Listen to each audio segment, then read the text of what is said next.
नमस्कार मंडळी, स्वागत आहे रँकर्स बायोलॉजी या प्लॅटफॉर्मवरती आणि इथे तुम्हाला नीट प्रिपरेशन मराठी माध्यमातून करण्यास मिळणार आहे. तर आजचा आपला टॉपिक आहे इकोसिस्टीम. इकोसिस्टीमवरती 4 मार्क्स हे तुमचे असतातच एक्झाममध्ये, हे येतात. एक्झामच्या दृष्टिकोनातून इकोसिस्टीम हा अतिशय महत्त्वाचा टॉपिक आहे आणि या लेसनमध्ये, या चॅप्टरमध्ये आपण इकोसिस्टीम काय आहे हे कव्हर करणार आहोत. त्यानंतर productivity, decomposition, energy flow, energy pyramids, ecological pyramids हे पाहणार आहोत. एक्झाममध्ये एनर्जी फ्लो आणि इकोलॉजिकल पिरॅमिड्स यावरती जास्त क्वेश्चन पाहायला मिळतात.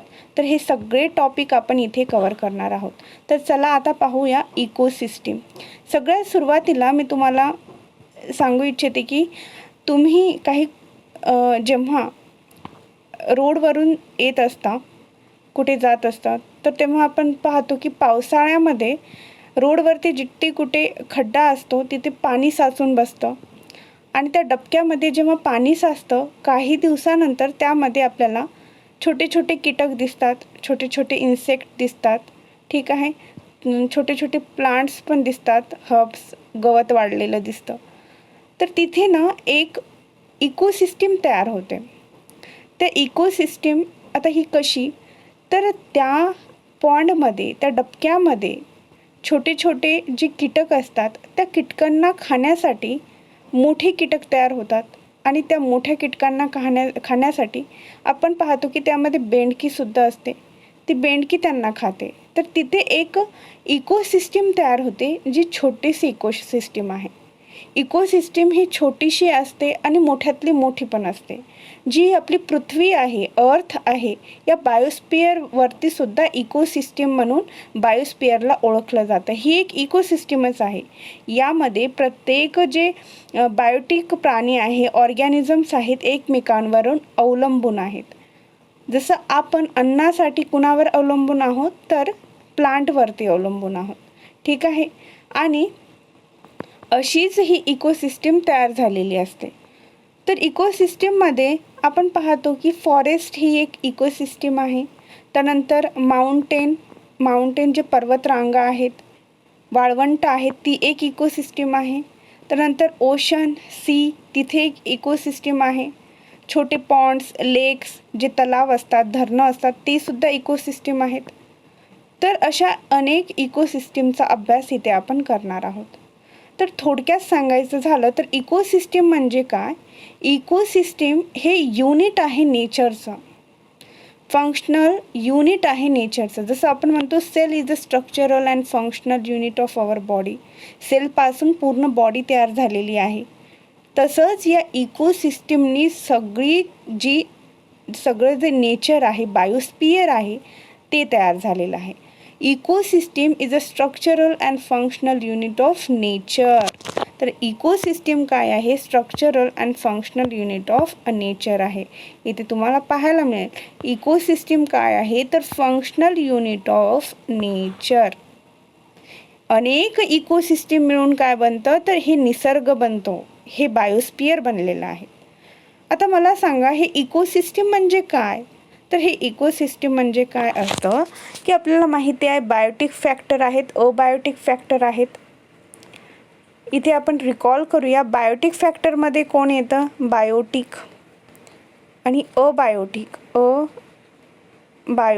फॅक्टर. बायोटिक फॅक्टरमध्ये कोण कोण येतं? प्लांट येते, ॲनिमल येतं, इन्सेक्ट्स येतात, हे बायोटिक फॅक्टरमध्ये. अबायोटिक फॅक्टरमध्ये सॉईल, एअर. ठीक आहे, त्यानंतर काय येतं?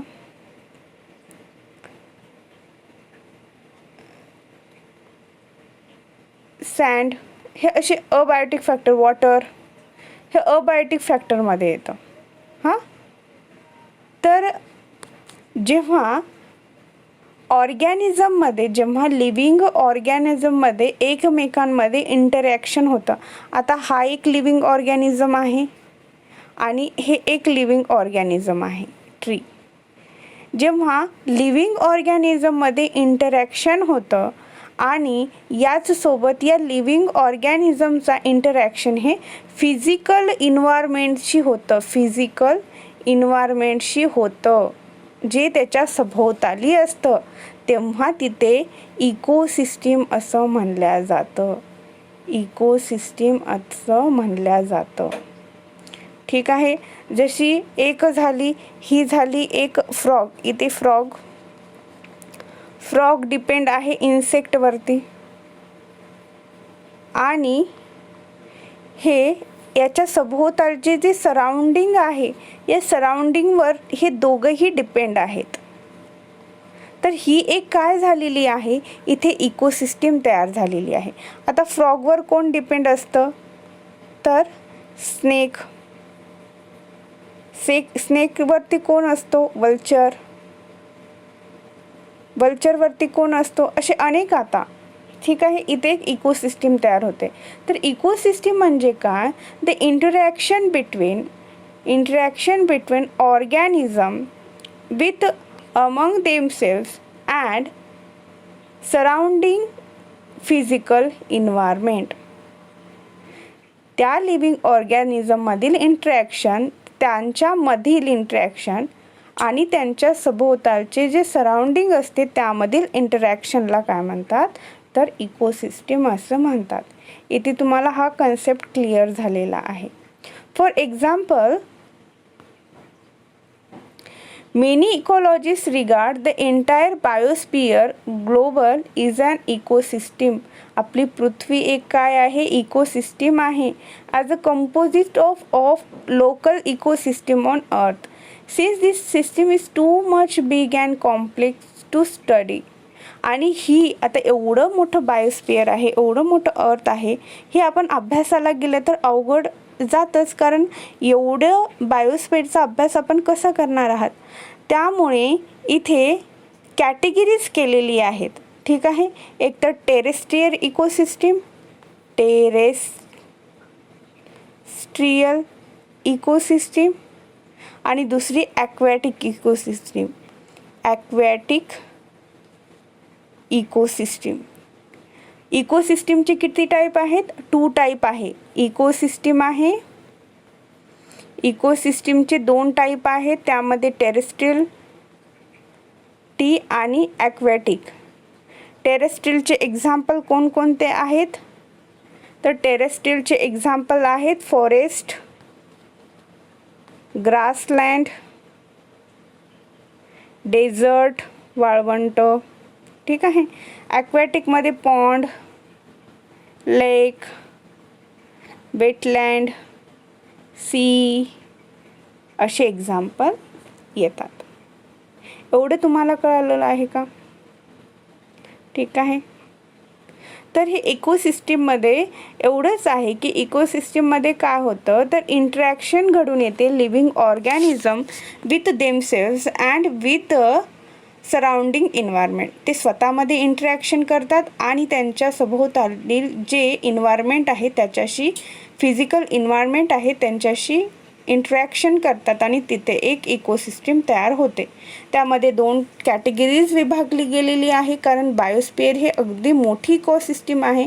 एवढे मोठ्या इकोसिस्टीमचा अभ्यास करणं हे शक्य नाही, म्हणून त्यामध्ये 2 कॅटेगरीज विभागल्या गेलेल्या आहेत. त्यामध्ये एक आहे टेरेस्ट्रियल इकोसिस्टीम आणि एक आहे ॲक्वॅटिक इकोसिस्टीम. टेरेस्ट्रियल इकोसिस्टीमचे एक्झाम्पल कोणकोणते आहेत, तर टेरेस्ट्रियलचे आहेत ग्रासलँड, गवताळ प्रदेशामधील, डेझर्ट, फॉरेस्ट हे. आणि त्यानंतर जे ॲक्वॅटिक आहे त्यामध्ये पॉन्ड, लेक, सी, ओशन, वेटलँड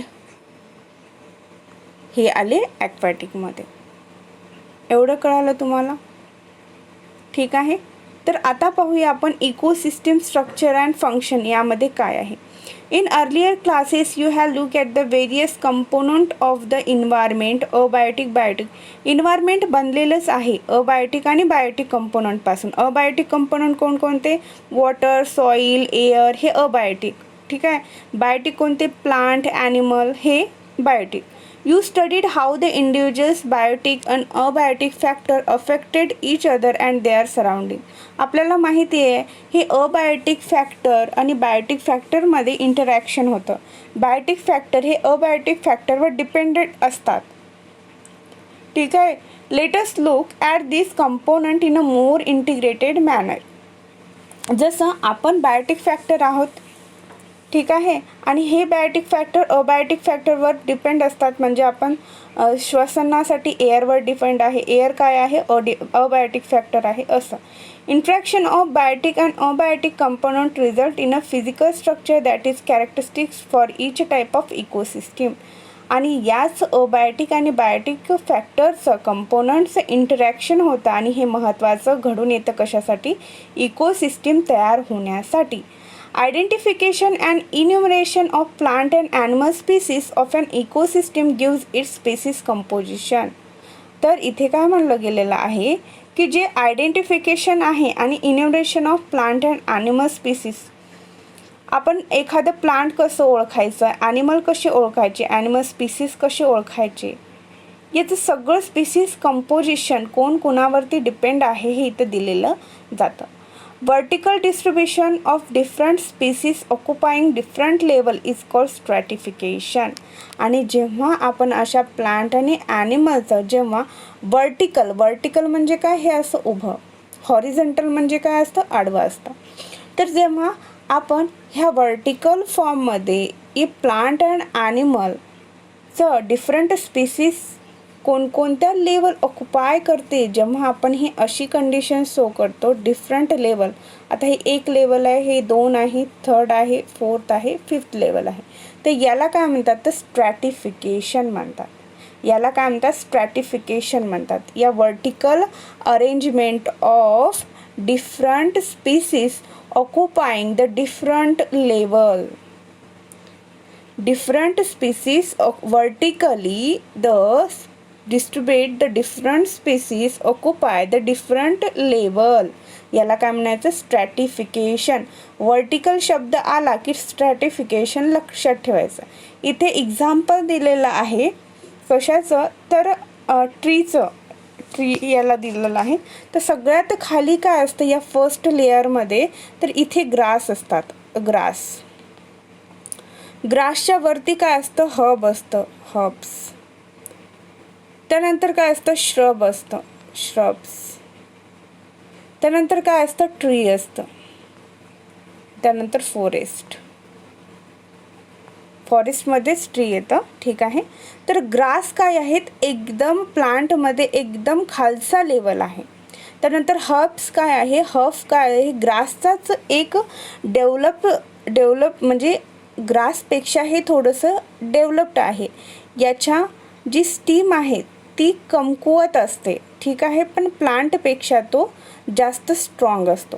श्रब काय असते? तर याचे जे खोड असतं हे स्ट्रॉंग असतं, पण हा की नाही उंच वाढत नाही, हे झुपकेदार होतं श्रब. ट्री काय होते? ही उंच वाढते आणि हिची जी डेव्हलपमेंट असते ती अतिशय जास्त होत असते आणि त्यातूनच फॉरेस्ट निर्माण होते. आता ही वर्टिकल अरेंजमेंट केलेली आहे स्पीसीसची. हे सगळे काय आहेत? तर प्लांटमध्येच येतात, पण याचे वेगवेगळे स्पीसीस आहेत. ग्रास हा वेगळा स्पीसीस आहे, हब हा वेगळा स्पीसीस आहे, श्रब हा वेगळा स्पीसीस आहे, ट्री हा वेगळा स्पीसीस आहे. तर अशा स्पीसीसची जेव्हा वर्टिकल अरेंजमेंट होते, वर्टिकल अरेंजमेंट जेव्हा या स्पीसीसची होते तेव्हा त्याला काय म्हणायचं? स्ट्रॅटिफिकेशन.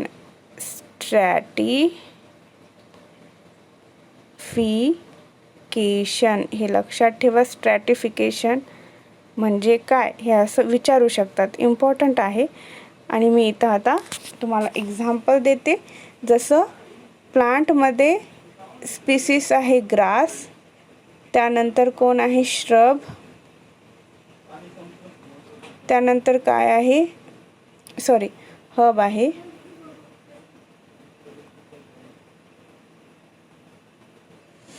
आहे.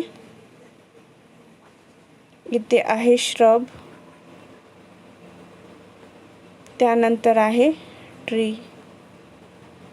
हे एक काय झालं? एक स्ट्रॅटिफिकेशन झालं. एवढं तुम्हाला कळालं. तर त्यानंतर पाहूया की इकोसिस्टीममध्ये काही कंपोनंट आहेत.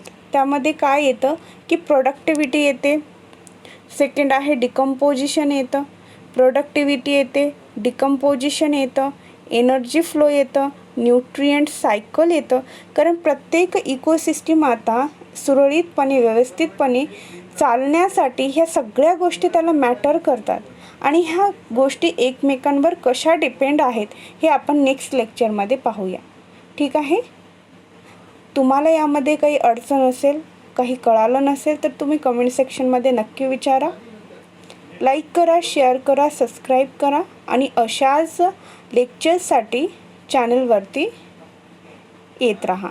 Thank you so much.